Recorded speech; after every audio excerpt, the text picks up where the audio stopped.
Rogue Warrior is a first-person action title created by Rebellion Developments and released to the PC, Xbox 360, and PlayStation 3 in 2009. Some may look at the cover of this game and go, meh, this just looks like a generic army warfare game.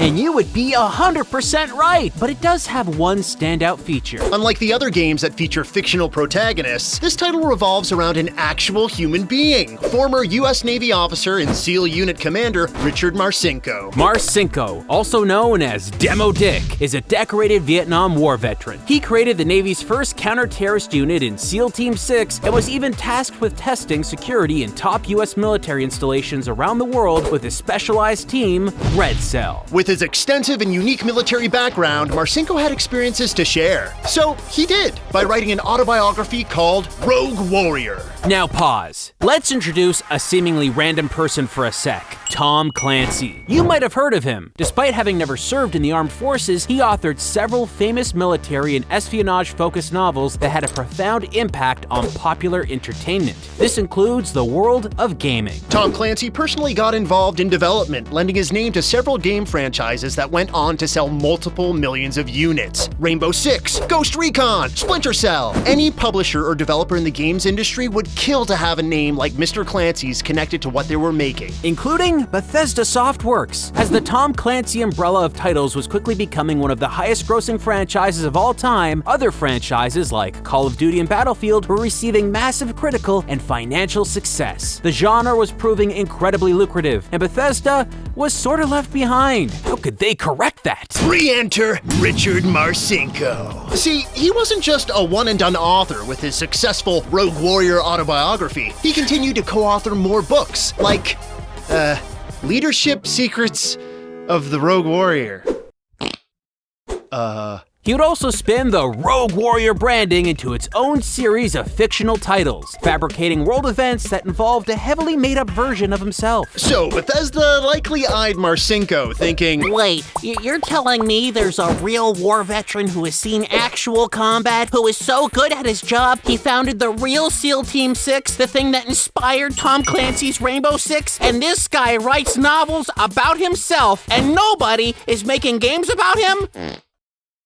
We need to sign this guy right fucking now! So, in 2006, it was announced that the Rogue Warrior series would be infiltrating the world of video games with the help of publisher Bethesda Softworks. Development duties would be fronted by Zombie Studios, who had previously worked on Tom Clancy's Rainbow Six series. What a coincidence! The game, titled Rogue Warrior Black Razor, would include a slew of features. A campaign that could be played by up to 4 players cooperatively, realistic enemy and team AI, huge customizable multiplayer support.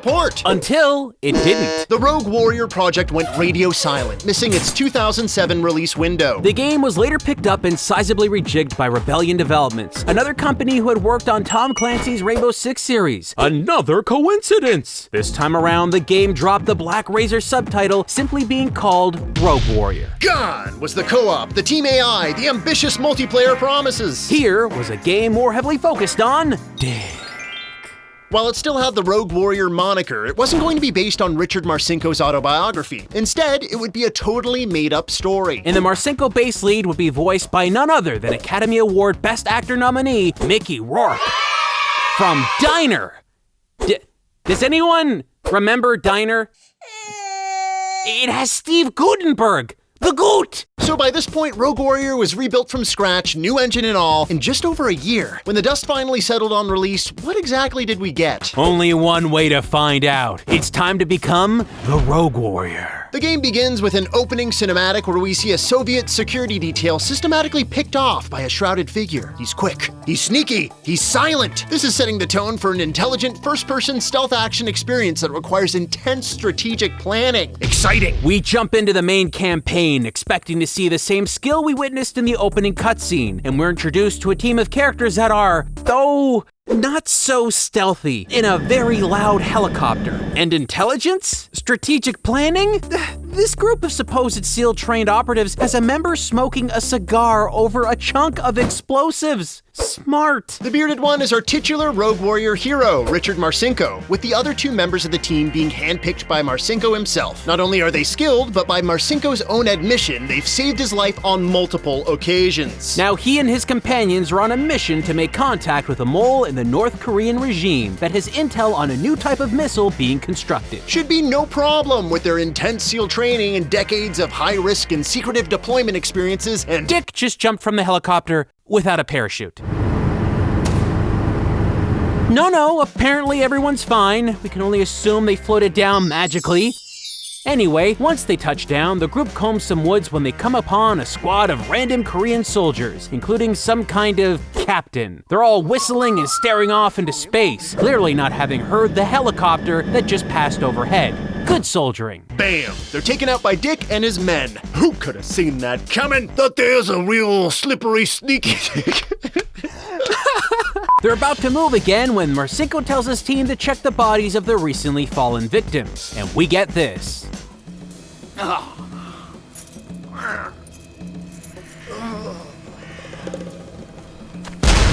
Hold on, let's watch that one more time and see just how long these seasoned operatives have to find acceptable cover.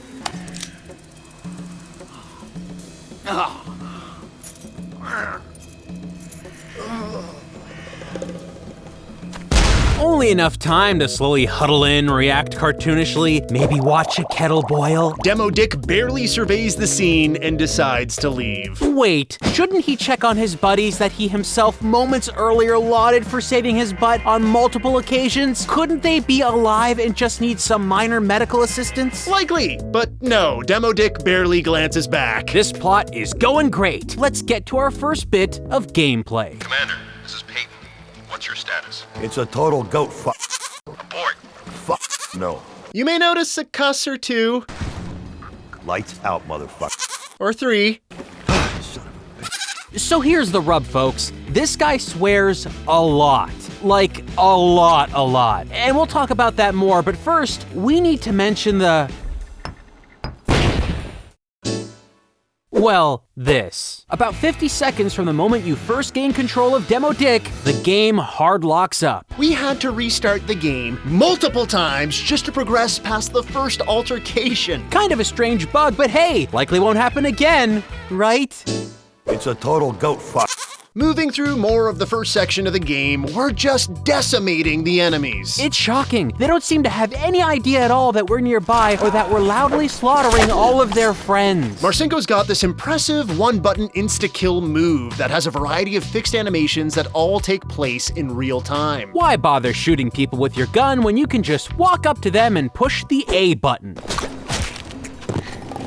If you think these guys are oblivious, well, eventually we get to a fuse box that we destroy so we can sneak around in the dark. Demo Dick, being the stealthy ninja assassin he is, decides that this is the perfect time to scream. Chew on this, f***head. The enemy is a few feet away, totally stumped. You see what's happening here, right? Demo Dick is trying his best Sam Fisher impression, but Tom Clancy's Splinter Cell, this ain't. In Splinter Cell, the player can use darkness, stealth, and tech in fun, well-executed ways. In Rogue Warrior, Well, you can stand right in front of a guy, in front of an open window, with lightning illuminating the room. and he still will not be able to see you. Eat your heart out, Fisher. Super stealth Demo Dick is so good, he could poke this guy's nose, and he'd still stay hidden. Genius. Past this section and it's on to a sniper sequence. Don't worry though, you probably won't get shot at as the enemies will block their own vision by aiming out of cover while trying to look through solid concrete. Demo Dick can't get a headshot if he can't see my head. Brilliant! You know what's not so smart though? What was that? Limiting the main character to only 2 weapons while providing absolutely no indication of what weapons they might need moving forward through the level. Yeah, the game has a bad habit of having you come across a stockpile of weapons from which you can only pick up 2 at any moment. Trouble is, all the weapons act drastically different, and in some cases you won't know if you'll be able to find more ammo for that weapon moving forward. This seems like something the devs may have decided because games like Call of Duty happen to do it, but they didn't know why Call of Duty did it in the first place, like limiting weapons to make for a more streamlined multiplayer experience. Well, sure, but doesn't Rogue Warrior have a multiplayer mode? Oh, it does, but nobody's actually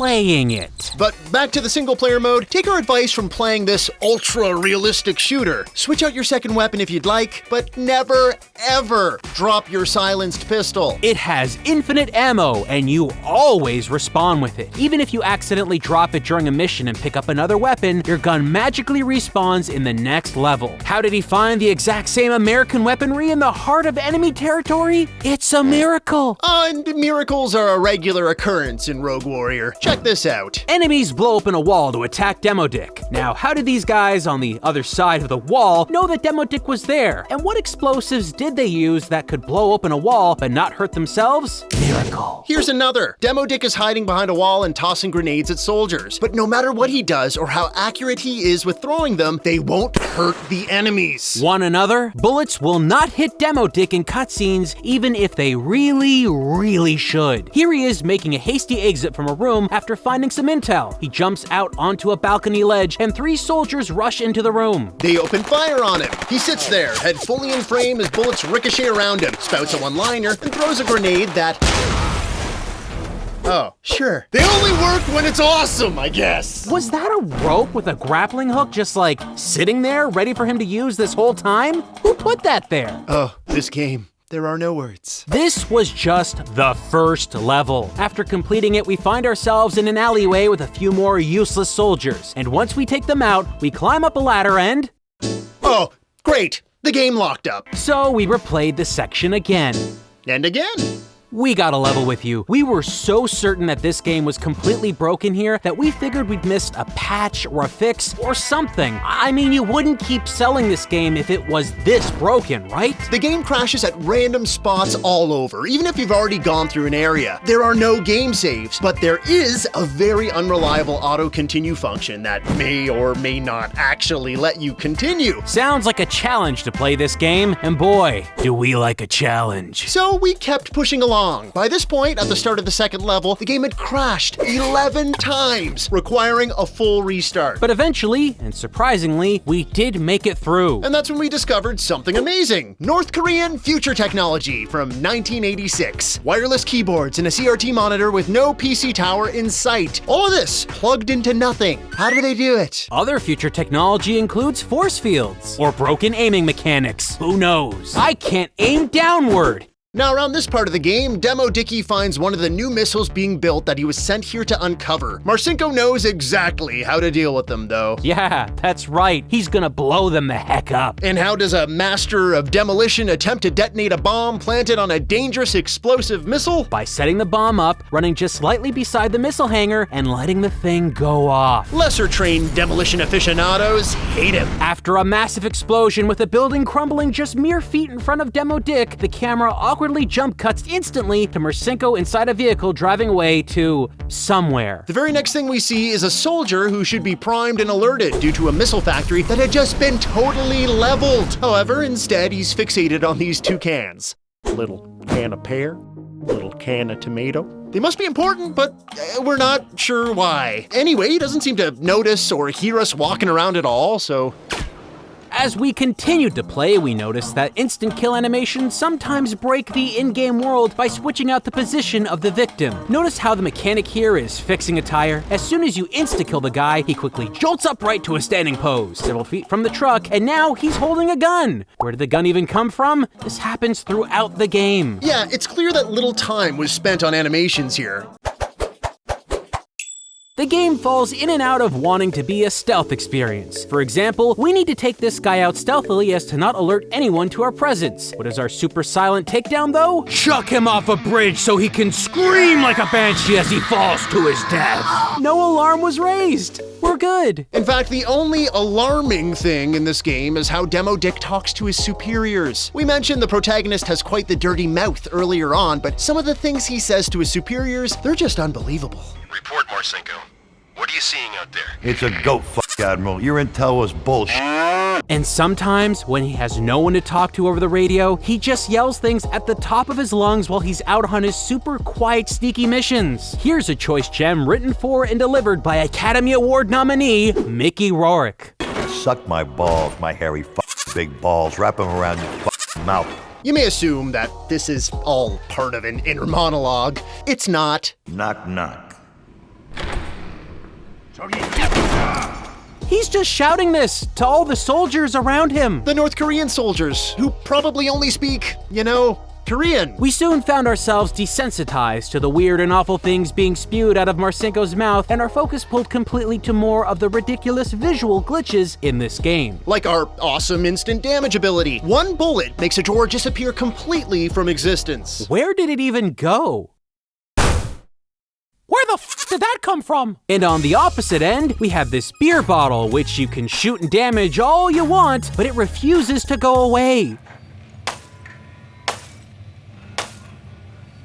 Maybe you're like us, starting to get a chuckle or two out of all this poorly implemented madness, but then we hit a wall of frustration that had us ripping out our hair. Folks, allow us to introduce you to the boat docks of death. In this section, waves of enemies from all over with seemingly perfect aim are hunting us down. This difficulty spike is sudden and relentless, running around, dodging and leaping through a hail of gunfire. Sure, maybe that could have been easy if we could jump. Oh, did we not mention that? Yeah, you can't jump in this game, making waist-high divisions unpassable unless you walk around them. But don't worry, you can hide behind objects and emit cover fire. Yeah, but like we established earlier, cover fire doesn't allow you to aim properly, so good luck hitting anything worthwhile. You're struggling to play, you're angry, you can't see how this game could break down more. But how about this chestnut? The game crashed more times here than in any other point in the whole experience. It crashed over 15 times in this one spot alone. So you're looking at us and you're probably asking, why not switch over to the more stable PS3 or Xbox 360 versions of Rogue Warrior? Well, we can't, because those versions are no longer available on either console's digital store. The Steam release is the only one to have the gall to continue to charge you for this demo dick slop show. After multiple mind-bendingly cruel crashes and attempts, we beat the boat docks. This leads you to yet another fantastic cutscene. This in-engine cutscene shows Marcinko talking nonchalantly to his commanding officer over the radio as he runs and jumps onto a moving train. Hey, demo dick can't jump! His commanding officer says, Keep a low profile, asshole.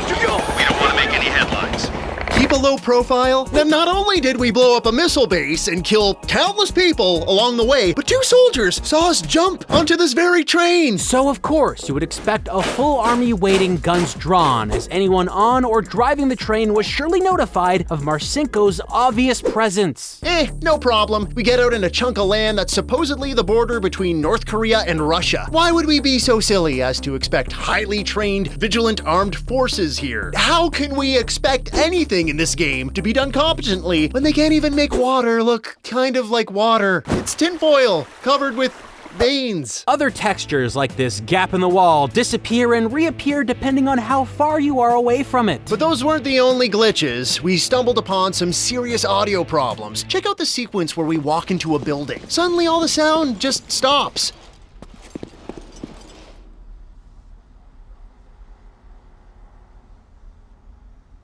It seems like the further we get into the latter half of the game, the worse held together Rogue Warrior is, and the more we see the seams of the game that needs tubs of polish. Even basic effects like the snow here seem to have stuttering issues and path problems. It always feels like the snow is moving incorrectly as you're moving around. And while the stealth death sequence animations seemed okay at the beginning, they start to get really lazy really fast. This insta-kill move is so badly animated that Richard pushes the enemy soldier's own gun to his head and fires. Only the gun doesn't fire, and it's not aimed at his head. They even have this one reload animation where Demo Dick throws an empty magazine on the ground. Now, I'm no physics expert or anything, but shouldn't the empty magazine be, on the ground after throwing it there? Where could it have possibly gone? I have no idea where it came from. It just sort of appeared. Do you think it's dangerous? Yes. Oh look, more stealth gameplay. Only now the old shooting of the power box to knock out all the lights just alarms all the soldiers who instantly turn around and start to fire on you. I mean, come on, what am I supposed to do with this game? Nothing seems to be stable or consistent. Why bother teaching me this at the beginning if it's not gonna work later? Oh, and of course, 2 seconds after this, it crashed again. Again! Maybe we should take a moment to revisit the plot and figure out what's happening so far. The missiles missiles that were being built in North Korea have been shipped into Russia. So now our brave hero, Demo Dickley, finds a secret underground bunker in a building where he discovers that Russia is using these missiles as a strategic defense network. These can be used to knock down any incoming missile attacks that the US might fire against them. This effectively makes Russia missile-proof. He learns all this by scoping out some brand new high-def full-color flat-screen monitors, mid-80s Russia with that spicy HDR flex. Convenient for Richard, too. So of course, he gets into another argument with his superiors over the radio, and he goes against their direct orders and decides, hey, this place needs to blow up. So does he set up one of his many packs of explosives on the console and get the heck out of the building? Of course not. He uses the Russian computer network he's never touched before, because I guess he's a hacker now as well, and sets a missile to blow up the building he's in. Oh, and instead of running away, he just goes deeper into the building itself, because that's safe. Look, we know what you're thinking, and yes, sending a missile to detonate the area directly where you're standing is a very bad idea. But instead of talking about that, let's watch and criticize how these missiles blow up instead.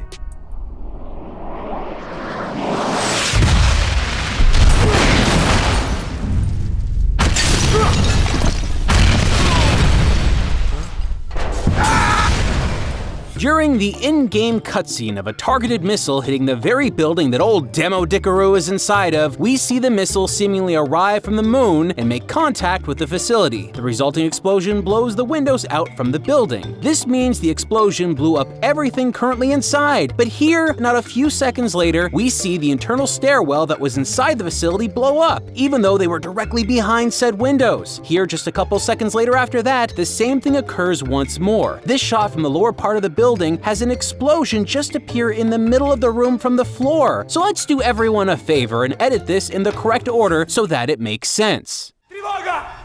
Звук сигнала тревоги!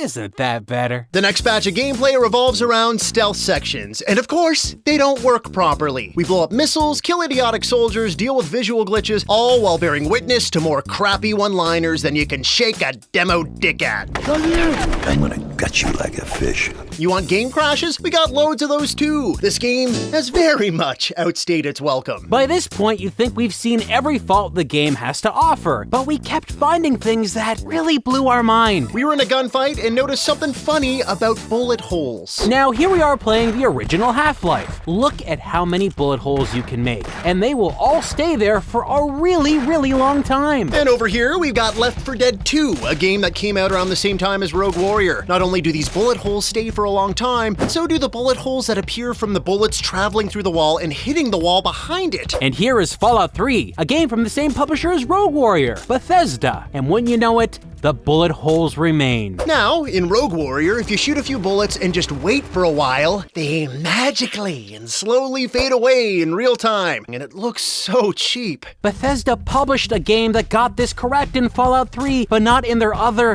Oh wait, Fallout 3 just crashed. That's, unfortunate? Enough! After playing this game in a crap loop over and over, Demo Dick apparently needs a missile guidance chip off a submarine. I don't even know why, and I don't care anymore. The guidance chip, which typically would be secured somewhere inside the submarine, is on the outside of the vessel, so anyone could just walk up to it and take it, like Richard is doing right here. Demo Dick blows up more bombs after picking up the chip because why not? And just a few hundred feet away from the heavily armed and highly guarded military base, a recon team just casually drives a boat up to, and I can't stress this enough, a highly armed and highly guarded military base with absolutely no interference from anyone. They pick up Richard Marcinko, who has been laying a conga line of dead soldiers and exploded buildings from North Korea to Russia, and has just stolen a highly advanced chip from a military base that I can still see in the background, and nobody is gonna shoot at them. Really? Really? How is this man so lucky? How? And it just sorta